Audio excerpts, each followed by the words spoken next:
Hey, what's up everyone? Today we're going to be working on pinching the spring tips on this spruce.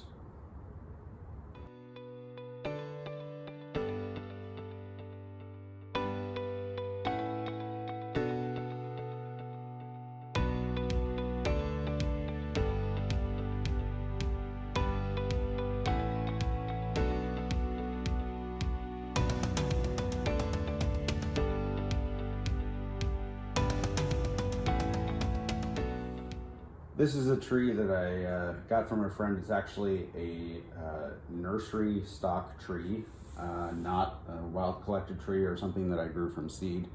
And it is a Norway spruce. It seems to grow nicely here in the Bay Area, and it only puts out growth once per year.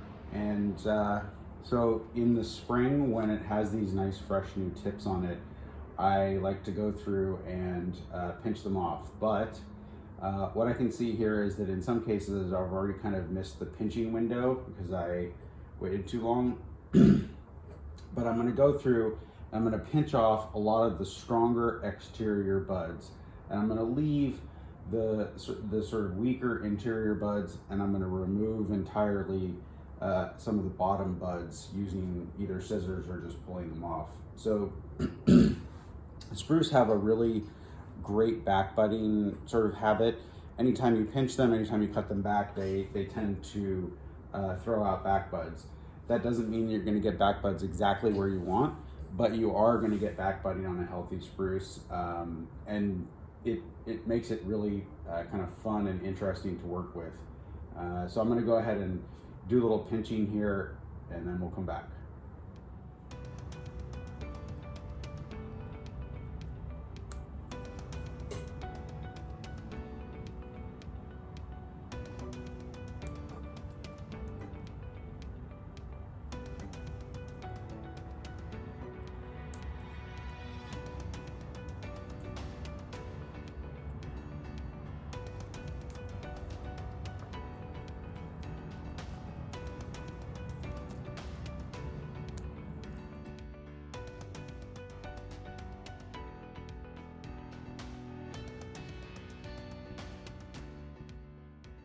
Okay, so here we have a site that was pinched and cut back last spring, and it didn't form buds near the tip of this growth. Instead, we have two buds that are closer back to the base.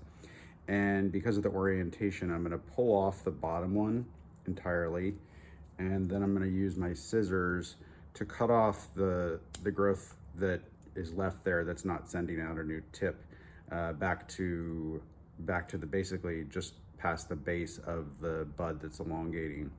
And I'm doing that in a number of places here. I'm not going around and really severely thinning this, but in places where the new tips are coming out behind the old tips that were pinched last year, I'm gonna go ahead and remove some of those branches because those won't elongate anymore. They'll just basically, those tips will just die later, so there's no point in keeping them.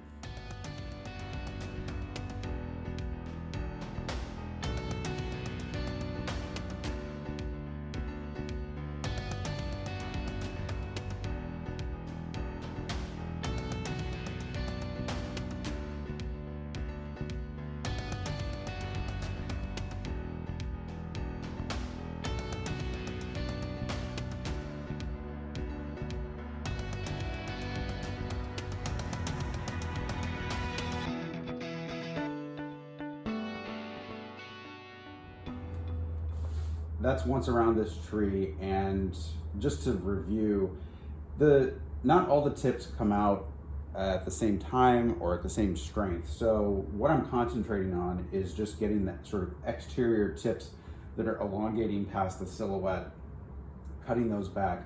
In some cases, they were already hardened off. In other cases, they were, sort of perfect for pinching. You just grab it, twist the tip off, and you're done. It breaks off halfway out. But in other cases, they haven't elongated enough yet really to be able to get in there with your fingers and pinch them. Or when you do pinch them, you just sort of end up pulling off needles instead of actually pulling off half the stem elongation that you're trying to get in there. So this is the first pinching session, and I will probably come back to this in another 2 to 3 weeks to take another look at it. And that at that point, do a little bit more cleanup. But the work that I did today ensures that I get short internodes and more back budding in through the rest of the spring. And it's the year-over-year repetition of this process that really shortens your growth and compacts everything on a spruce. So if I was to just let this run and didn't pinch it this spring, I might have just, 1.5, 2 inch long extensions because it's been pinched for a number of years now. But the following year, if I don't pinch it, it's probably going to have 3 or 4 inch extensions on every branch, and it's going to be getting quite a bit larger as a composition. So that's why with this spruce that it's so important to maintain the pinching of the spring growth. And basically for the rest of the year, I'm not going to do much other than water and fertilize this. And then in the fall, I'll come back and do a little bit more thinning before we get into winter. And that's just to allow more light into the interior and lower branches.